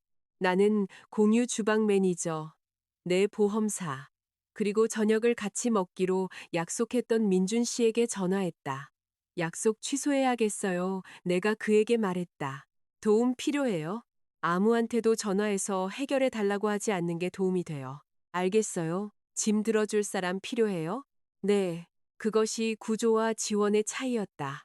구조는 통제권을 빼앗았다. 지원은 무엇을 들어야 할지 물었다. 로펌에서 그 손님은 의학적으로는 괜찮았지만 몹시 화가 나 있었다. 행사 담당자는 4개 안에 옅은 색덩어리가 있는 반쯤 먹은 브라우니를 보여주었다. 호두처럼 보였다. 나는 그것을 봉투에 넣고 기록하고 조사가 끝나기 전에 즉시 환불해 주었다. 다음 날 아침 연구소는 그 옅은 조각을 픽한 조각으로 확인했다. 나는 생산의 모든 단계를 검토했다. 내 재료는 깨끗했다. 내 장비는 소독되었다. 그때 주방 보안 영상에 내가 창고에 있는 동안 다른 세입자가 내 이름표가 붙은 냉각 선반을 사용하는 모습이 찍혔다. 그녀는 내 브라운이 바로 위 선반에 픽한 발을 9분 동안 놓아두었다. 부스러기가 떨어졌던 것이다. 공유 주방은 알레르겐 분리 정책을 시행하지 못했다. 그들의 보험사가 손해를 배상했다. 매니저는 내 손실을 보상하고 절차를 변경했다. 나는 그들을 공개적으로 비난하고 내 자신을 결점 없는 사람으로 포장할 수도 있었다. 대신 나는 고객들에게 명확한 공지를 보냈다. 오염은 내 레시피에서 시작되지 않았지만 내 제품이 공유시설에서 노출되었다. 나는 전용 주방으로 옮길 때까지 모든 견과류 없는 주장을 중단했다. 그 결정으로 나는 3개의 계약을 잃었다. 또한 5개의 새로운 계약을 얻었다. 한 고객은 이렇게 썼다. 대부분의 업체는 이걸 숨겼을 겁니다. 숨기지 않았기 때문에 당신을 더 신뢰합니다. 지우는 문제가 다른 사람들이 알게 될 때만 위험해진다고 믿었다. 나는 내 새로운 삶을 그 반대의 규칙 위에 세웠다. 문제는 어둠 속에서 이빨을 키운다. 3개월 후 나는 성수동에 있는 작은 상업용 주방 임대 계약서에 서명했다. 앞 공간은 진열대와 의자 4개를 놓기에도 겨우 충분했다. 뒷 공간에는 오븐 2개, 비행기 이륙 소리 같은 믹서, 그리고 매우 추운 북클럽을 수용할 수 있을 만한 워크인 냉장고가 있었다. 어머니가 중앙에 서서 말했다. 돈 냄새가 나는구나. 새 페인트 냄새예요. 임대 계약이 좋으면 그게 그거지. 민준 씨는 아무것도 협상하지 않았다. 나는 그가 부동산 업계에서 일하고 내 임대료에 애정, 감사 또는 우정이 섞이는 것을 원하지 않았기 때문에 내 중개인이 계약을 거무토하는 동안 그를 밖에서 기다리게 했다. 그는 기분 나쁜 척했다. 난 20피트 밖에서도 공용구역과다 청구를 식별할 수 있는데. 그래서 당신이 위험한 거야. 제가 뭘 해도 되는데요? 믹서기 옮기는 거. 그 기계는 90파운드나 나갔다. 그는 물어본 것을 후회했다. 개업일은 10월에 찾아왔다. 첫 손님은 김 변호사였는데 그는 변호사, 의뢰인 비닉 특권에 간식이 포함되어야 한다고 주장했음에도 불구하고 브라우니 값을 전액 지불했다. 두 번째 손님은 픽한 조각을 발견했던 바로 그 여성이었다. 그녀는 카운터로 다가와 말했다. 그 일 제대로 처리하셨더군요. 그러고 나서 그녀는 딸의 졸업식을 위해 레몬바 24개를 주문했다. 정오에는 민준 씨의 영업팀이 의자 4개와 보도의 절반을 채웠다. 어머니는 계산대 뒤에서 눈에 가루 설탕이 들어갔다고 우기면서 울었다. 1시 20분. 배달 기사가 캐러멜 타르트 한 판을 거꾸로 떨어뜨렸다. 1시 22분. 나는 화장실 문이 잠기지 않는다는 것을 발견했다. 1시 24분, 김 변호사가 떨어진 잠금 장치를 들고 화장실에서 나오며 말했다. 제가 건물 책임 관련 우려사항을 확인한 것 같습니다. 나는 그에게 시간당으로 청구하겠다고 위협했다. 그날은 매진된 진열대와 배달 벤 천장의 캐러멜로 끝났다. 마감 후 민준 씨가 대걸레질을 도왔다. 있잖아요, 그가 말했다. 대부분의 성공적인 그랜드 오프닝에는 화장실 인질극이 포함되지 않아요. 전 혁신하고 있는 거예요. 그가 대걸레 손잡이에 기댔다. 베이킹이랑 관련 없는 거 하나 물어봐도 돼요? 그거 좀 위험해 보이는데요. 나랑 저녁 먹어요. 우린 맨날 저녁 먹잖아요. 데이트요. 그 단어가 방의 분위기를 바꾸었다. 우리는 거의 1년 동안 조심스러웠다. 배신이 우리를 같은 카페에 앉혔기 때문에 우리는 친구가 되었다. 그가 선물 상자를 필요로 했기 때문에 우리는 비즈니스 관계가 되었다. 계약서, 비, 그리고 불량 초콜릿 사이 어딘가에서 관심은 허락 없이 자라났다. 나는 그를 보았다. 오늘은 안 돼요. 내가 말했다. 그는 즉시 고개를 끄덕였다. 알겠어요. 안 된다는 뜻은 아니에요. 그럼 무슨 뜻이에요? 우리 첫 데이트가 당신이 대걸레를 들고 있고 댁에서 공업용 세제 냄새가 날 때 일어나지 않았으면 좋겠다는 뜻이에요. 그의 미소가 천천히 번졌다. 금요일은요? 금요일 좋아요. 우리 둘 중 누구도 트라우마가 없는 식당으로요. 그럼 식하고 절반은 제외되겠네요. 북쪽으로 가죠. 금요일은 저녁 식사가 되었다. 저녁 식사는 3주 후 또 다른 저녁 식사가 되었다. 우리는 서두르지 않았다. 은행 계좌, 사업, 열쇠 또는 슬픔을 합치지 않았다. 민준 씨는 자신의 아파트를 유지했고 나도 내 아파트를 유지했다. 그는 달달 공방에서 정식 구매 주문서로 구매했고 남자친구 할인을 요구한 적이 없었다. 그의 회사가 더 낮은 가격을 요청했을 때 나는 거절했다. 그는 팀원들에게 말했다. 사장님이 아주 냉정하셔. 나는 답했다. 사장님은 마진을 이해하시거든요. 그것은 내 인생에서 가장 평화로운 연애였다. 새 주방은 또한 내가 고용주가 되어야 함을 의미했다. 나의 첫 직원인 제스민 오티즈는 아버지를 돌보기 위해 6년 동안 유급 노동을 쉬었다. 두 번째 주에 그녀는 쇼트브레드 한 판을 통째로 태우고는 해고당할 것을 기다리는 듯이 까맣게 탄 가장자리를 쳐다보았다. 재료비는 제가 낼 수 있어요. 그녀가 말했다. 아니요, 내가 대답했다.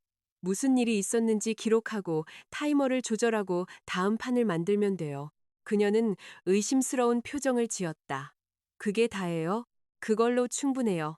나중에 나는 한때 실수가 감정, 눈물, 사과, 아침 식사, 꽃을 통해 용서받기를 기대했다는 것을 깨달았다.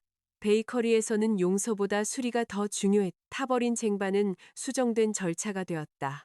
잘못 붙은 라벨은 재확인이 되었다. 책임감은 굴욕을 요구하지 않았다. 크리스마스 무렵 이거 관리하라고 절 고용하신 거잖아요. 그녀가 말했다. 난 굽는 일 하라고 널 고용한 거야. 지난달에 저 승진시키셨잖아요. 그건 경솔했네. 가서 쿠키 디자인이나 하고 내 선반은 내버려둬. 나는 갔다. 다른 유능한 사람이 진정으로 책임을 졌기 때문에 무언가를 통제하는 것을 멈추라는 말을 듣는 것은 이상하게도 멋진 일이었다. 재구장. 이혼 후 18개월 만에 지훈이 시카고로 돌아왔다. 그가 먼저 이메일을 보냈다. 업무 관련 컨퍼런스 때문에 시내에 갈 예정이야. 직접 사과할 시간 10분만 내줬으면 좋겠어. 거절하면 다시는 묻지 않을게. 나는 그 메시지를 김 변호사에게 보여주었다. 허락이 필요해서가 아니라 오래된 신중함의 습관이 유용해졌기 때문이었다. 공공장소 그가 말했 낮 시간. 민준 씨에게는 말하되 불필요한 남자들의 기싸움을 원하지 않는다면 데려가지는 마세요. 원하지 않아요. 지훈과 나는 신라 호텔 근처가 아닌 한 호텔 카페에서 만났다. 그는 더 늙어 보였다. 망가지거나 아프거나 한 것이 아니라 단지 결과에 의해 편집된 모습이었다. 그는 저렴한 시계를 차고 있었다. 와줘서 고마워. 그가 말했다. 10분 있어요. 그가 고개를 끄덕였다. 오랫동안 변명들을 썼어. 그가 말을 시작했다. 외로움에 대해서, 쓸모없다고 느끼는 것에 대해서. 민지가 나를 어떻게 조종했고 현식이가 투자를 얼마나 안전하게 들리게 했는지에 대해서 나는 아무 말도 하지 않았다. 그것들은 내 일부를 결백하게 남겨두기 위해 고안된 변명들이었어. 그가 말을 이었다. 결백한 부분은 없었지. 그의 손이 테이블 위에 평평하게 놓여 있었다. 나는 칭찬받는 게 좋아서 불륜을 선택했어. 나는 논쟁 없이 보상을 원했기 때문에 대출을 선택했어. 나는 민지가 네 동의를 얻지 않았다는 걸 알았어. 비록 그녀가 네 이름을 서명하는 것을 보지는 못했지만 그 거짓말이 나에게 도움이 되었기 때문에 받아들였지. 벽시계가 1분 움직였다. 나는 또한 너의 독립성을 탓했어. 그가 말했다. 그건 비겁했어. 내가 믿음직스럽지 못했기 때문에 네가 독립적이었던 거야. 그러고 나서 나는 네가 발전시킨 강인함을 내가 더 믿음직스럽지 못하게 되는 것을 정당화하는 데 사용했지. 그것은 내가 한때 필요했던 사과였다. 이제 그 필요가 사라진 후에야 도착했다. 미안해. 그가 말했다. 내 인생이 힘들어져서가 아니라 내가 내 인생을 불완전하게 만들었기 때문이야. 나는 그를 믿었다. 사과를 믿는 것과 돌아가는 것은 같지 않았다. 분명하게 말해줘서 고마워. 내가 대답했다. 그의 눈에 눈물이 고였지만 그는 꿋꿋이 버텼다. 행복해? 응. 민준 씨랑? 그건 당신이 물어볼 질문이 아니야. 그가 시선을 내렸다. 내 말이 맞아. 10분이 끝났다. 우리는 일어섰다. 다시는 연락하지 않을게. 그가 말했다. 혹시 법적이나 재정적인 문제가 생기면 내 변호사가 내 변호사 연락처를 가지고 있어. 좋아. 그가 망설였다. 내가 널 서투르게 사랑했어. 응. 누군가가 널 더 잘 사랑해 주길 바라. 난 그걸 스스로 하는 법을 배웠어. 그는 작고 슬픈 미소를 지었다. 그러고 나서 그는 걸어갔다. 나는 달달 공방으로 돌아와 부엌에서 호박 쿠키 레시피를 테스트하고 있는 민준 씨를 발견했다.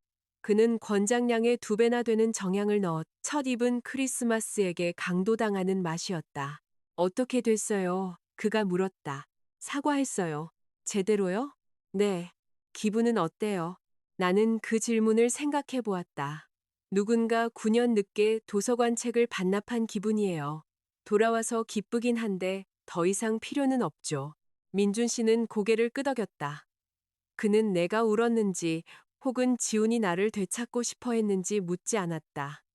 그는 쟁반을 내 쪽으로 밀었다. 이 레시피 살릴 수 있을까요? 아니요. 그렇게 심해요. 이 쿠키를 파느니 차라리 지훈 씨랑 재혼하겠어요. 민준 씨가 공포에 질린 눈으로 나를 쳐다보았다. 그러다 우리 둘 다 어머니가 앞 카운터에서 와서 왜 어른들이 즐거움에 인건비를 낭비하고 있냐고 따질 때까지 웃었다. 1년 후 민준 씨와 나는 함께 살기로 결정했다.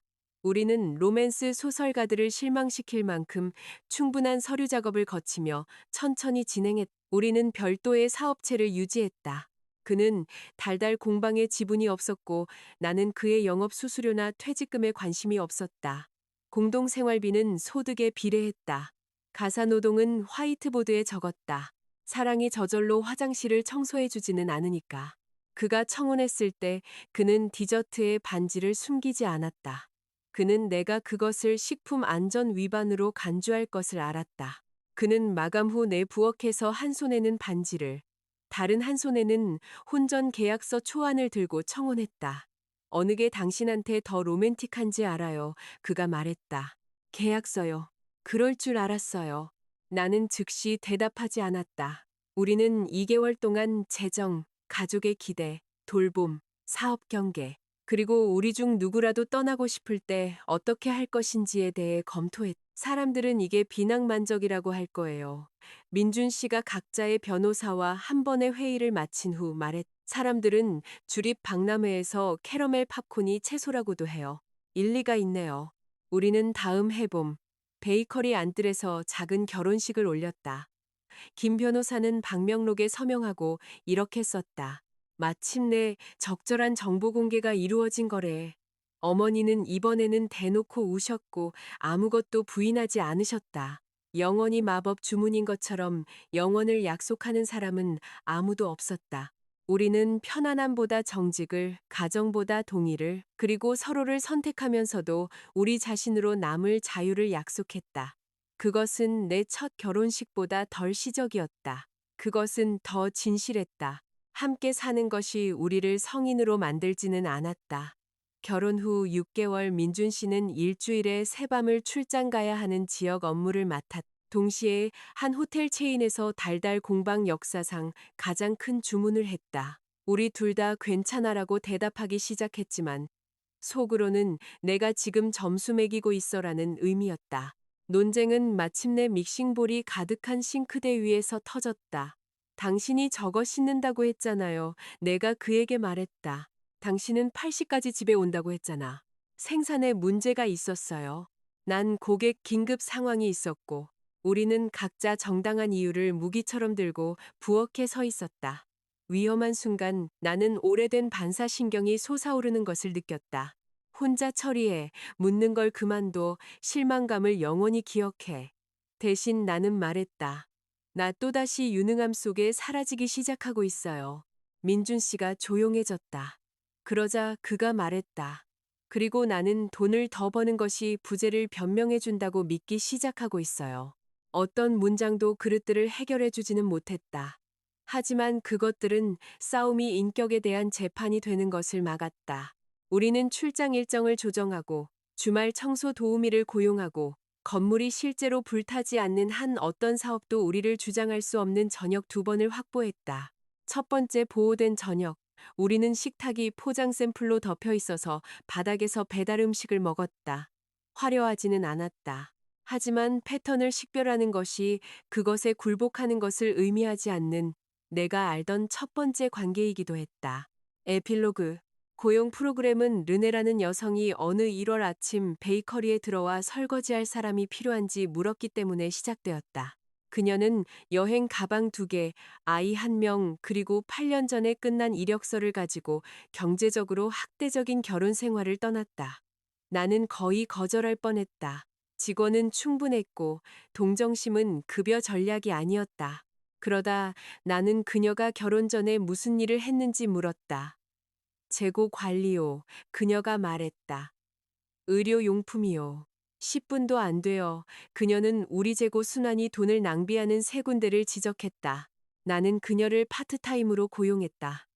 6개월 후, 그녀는 구매를 관리했다. 1년 후, 그녀는 내가 재취업 훈련 프로그램을 설계하는 것을 도왔다. 오리엔테이션에서 나는 모든 참가자에게 똑같은 말을 했다. 이것은 자선 사업이 아니며 여러분은 저에게 개인적인 이야기를 빚지지 않았습니다. 여러분은 배우고 일하고 돈을 받기 위해 여기에 있습니다. 여러분의 과거는 왜 문이 필요한지 설명할 수 있지만 그 문을 통과하는 대가가 될 필요는 없습니다. 르네는 나중에 그 문장이 그녀가 믿었던 첫 번째 친절이었다고 말했다. 감사를 요구하지 않았기 때문이었다. 나는 이해했다. 나 역시 한때 접근권이 나에게 불리하게 사용된 적이 있었으니까. 이제 나는 들어오는 사람들을 보호할 만큼 충분히 강한 자물쇠, 계약서, 그리고 경첩이 달린 문을 만들려고 노력했다. 달달 공방은 맑은 11월 토요일에 5주년을 맞았다. 베이커리는 이제 2개의 상점을 차지했다. 하나는 소매 카운터와 주방이 있었고 다른 하나는 수업, 기업 주문, 그리고 돌봄, 이혼, 질병 또는 경제적 학대 후 직장으로 복귀하는 여성들을 위한 작은 고용 프로그램을 수용했다. 나는 그들에게 베이킹이 모든 것을 치유할 것이라고 가르치지 않았다. 베이킹은 밀가루, 노동, 마진, 화상, 이른 아침, 그리고 가끔 컵케이크 하나가 메뉴를 재설계할 자격이 있다고 믿는 고객이었다. 내가 제공한 것은 유급 훈련, 추천서, 그리고 여성이 집에서 먼저 수행했다고 해서 전문적인 일을 단순히 취미라고 부르는 사람이 없는 장소였다. 기념일 손님이 몰아친 후 민준 씨가 포장 샘플 3상자를 들고 도착했다. 오늘 일 안 한다고 약속했잖아요. 내가 말했다. 이건 선물이야. 거래처 라벨이 붙어 있는데요. 로맨틱한 거래처 라벨이지. 우리는 일찍 문을 닫고 기차를 타고 북쪽 에번스턴으로 갔다. 나는 몇 년 동안 우리 옛 대학교 뒤 거리를 방문하지 않았다. 건물은 더 작아 보였다. 나무는 더 커 보였다. 간판은 바뀌었지만 버스 정류장 근처의 디저트 키오스크는 여전히 서 있었다. 민준 씨가 바닐라 콘 2개를 샀다. 개당 6달러예요. 그가 말했다. 이건 강도짓이야. 당신은 시카고에서 집을 팔잖아요. 나는 쉼터를 제공하죠. 당신은 화강암 조리대를 제공하죠. 우리는 학생들이 겨울 코트를 입고 서둘러 지나가는 동안 앙상한 나뭇가지 아래를 걸었다. 가장 큰 나무 근처에서 나는 멈췄다. 민지와 나는 거기서 나무잎을 모으고 가장 손상되지 않은 것을 찾는 경쟁을 하곤 했다. 20살 때 나는 누군가를 충분히 사랑하면 우정이 영원히 지속된다고 믿었다. 35살 때 나는 기간이 안전의 증거가 아니며 끝이 그 전에 있었던 모든 것을 지우지 않는다는 것을 알았다. 그 안에 사람들이 변했을 때조차도 어떤 기억들은 진짜였다. 나는 거친 나무 껍질을 만졌다. 그 여자 생각해요? 민준 씨가 네, 그리워요. 가끔은 우리 중 누구도 우리가 무엇을 할 수 있는지 알기 전에 우리가 그리워요. 그가 고개를 끄덕였다. 기념 파티는 제스민이 종이컵에 담긴 스파클링 사이다를 들어 올리는 것으로 끝났다. 서연 씨를 위해 그녀가 말했다. 우리에게 스프레드시트가 사랑의 행위가 될 수 있다는 것을 가르쳐준 제가 받은 건배사 중에 가장 아첨하지 않는 건배사네요. 르네가 컵을 들었다. 그녀는 또한 우리에게 읽기 전에 아무것도 서명하지 말라고 가르쳐 줬어요. 무료 브라우니가 언급되자마자 나타난 김 변호사가 뒤에서 외쳤다. 그 부분은 법적으로 아첨하는 겁니다. 모두가 웃었다. 나는 팀, 부모님, 학생, 경력 전환자, 슬픔이나 질병 후에 돌아온 사람들을 둘러보며 나를 지우지 않는 무언가의 책임감을 느끼는 낯선 무게를 느꼈다. 베이커리는 나에게 의존했지만 그것은 나의 조용한 희생 위에 세워지지 않았다. 일정은 논의되었고 초과 근무는 지불되었으며 실수는 인격 편결이 되지 않고 기록되었다. 내가 대학교 거리를 위해 일찍 떠났을 때 제스민이 내 뒤에서 사무실을 잠갔다. 가세요, 그녀가 말했다. 저희는 마감하는 법 알아요. 5년 전이었다면 그 말은 나를 두렵게 했을지도 모른다. 나는 모든 번호를 2번 확인하기 위해 남았을 것이다.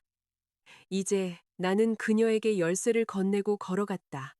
신뢰는 내가 배운 바로는 맹목이 아니었다. 그것은 책임감과 짝을 이룬 접근권이었고 둘 중 하나가 남용될 때 행동하려는 의지였다. 나는 내 삶에서 민지를 배제하는 것을 정당화하기 위해 그녀를 괴물로 만들 필요가 없었다. 그녀는 재미있었고 관대했고 무모했고 의존적이었고 질투했고 사랑스러웠고 잔인했다.